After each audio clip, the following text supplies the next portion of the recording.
இங்கே கூடியிருக்கும் என் குடும்பத்தை சேர்ந்தவர்களே, இந்த பாதுகாப்புன்னு சொல்லியிருக்காங்க. எப்பவுமே பெப்சி தான் எனக்கு அறிவு தெரிஞ்சு ஆயிடுச்சு. எனக்கு 50வது வருஷம் இது சினிமாவில். பட் நான் பார்க்க பெப்சி தான் பாதுகாப்பாக இருந்திருக்கே தவிர வேறு எந்த இதுவுமே எனக்கு இருந்ததாக எனக்கு தெரியல. ஏன்னா இங்கே பெப்சியில் எப்படின்னா நம்மளை பார்த்துருக்க மாட்டாங்க நிறைய பேர். அவங்க கூட இப்படி ராதாரவிக்கு ஒரு பிரச்சனை பண்ணோன்னே எல்லா யூனியனும் சேரும்போது அவங்களும் சேர்ந்துருவாங்க.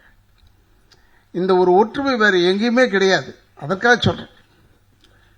பார்க்கறதுக்கு எல்லாரும் பிரிஞ்சு இருக்கிற மாதிரி தெரியும். சரி, இவங்களை வச்சா பேசிக்கலாம், அவங்கள வச்சா பேசிக்கலாம்லாம் நினைப்பாங்க. அப்படி நினைக்காதீர்கள். அது இப்போ சகோதரர் செல்வமணி அவர்கள் மிக பிரமாதமாக செயல்பட்டு கொண்டிருக்கிறார். அதில் எந்த விதமான ஐயப்படவு மாற்றங்களும் கிடையாது.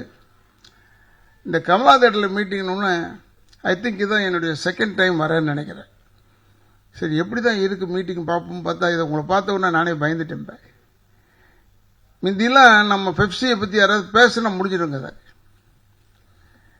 இப்போ எப்படின்னா கொஞ்சம் பேர் மெம்பர்ஸ் இல்லாதவர்களை கூட வேலைக்கு வைக்கிறார்கள். அதில் எனக்கு உடன்பாடு கிடையாது. அதனால தான் நான் சாமிநாதன் சொன்னேன், நான் பேசலாமா நான் கேட்டேன்.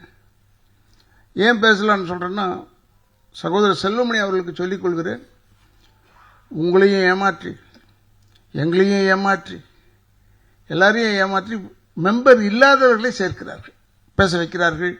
டப்பிங் யூனியன் அந்த பேச வைக்கிறார்கள், நடிப்பாக நடிக்க வைக்கிறார்கள். டான்ஸ்லலாம் இல்லைன்னு நான் நினைக்கிறேன். டான்ஸோ ஃபைட்டு இதிலெல்லாம் இருக்காது. ஏன்னா எனக்கு அதுக்கு சம்பந்தம் இல்லாத இடம். ஃபைட்டுன்றது கொஞ்சம் சம்பந்தம் உள்ள இடம். அங்கே நான் மெம்பர்ஸை பார்த்ததில்லை. இருந்தாலும் சொல்லிக் கொள்கிறேன், இப்படி நான் மெம்பர்ஸை போடுறதுனால என்ன பிரச்சனைன்னா, நம்மளுடைய பெப்சியுடைய வேல்யூ கீழே போயிடுது. வாட் இஸ் பெப்சின்னு அவங்களுக்கு தெரியல. அதனால் சொல்லி இந்த மாதிரி அதான் செல்வமணி ரொம்ப அழகாக சொன்னார். இந்த மாதிரி பிரச்சனை பண்ணக்கூடாதுன்றதுக்காக கம்முன்னு இருக்கிறேன்னு. பிரச்சனை பண்ண ஆரம்பிச்சோம்னா நம்ம பெப்சிக்கு இருக்கும் பவர் இந்தியாவில் வேறு யாருக்குமே கிடையாது. அதனால் சொல்லிக் கொள்கிறேன்.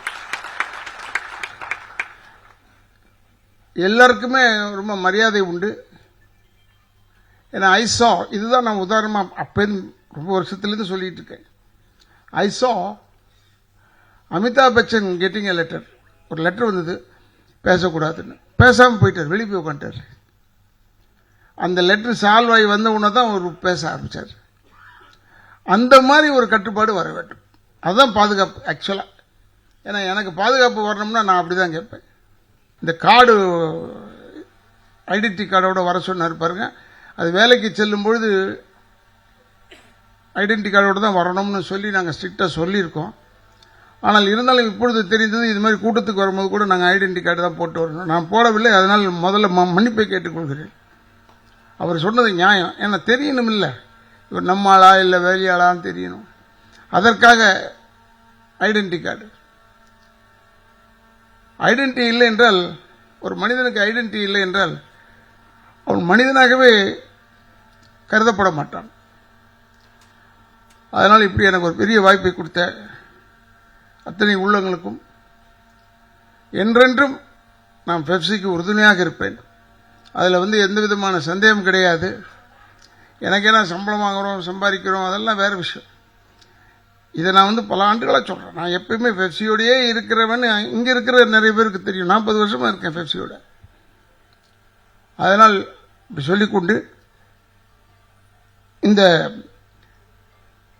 பாதுகாப்பின் இந்த கூட்டத்திற்கு தலைமை பொறுப்பேற்றிருக்கும் தலைவர் செல்வமணி அவர்களுக்கு மீண்டும் ஒரு முறை நன்றியை கூறி விடைபெறுகிறேன். நன்றி, வணக்கம். செய்திகளை உடனுக்குடனும் துல்லியமாகவும் தெரிந்து கொள்ள சப்ஸ்கிரைப் பண்ணுங்க.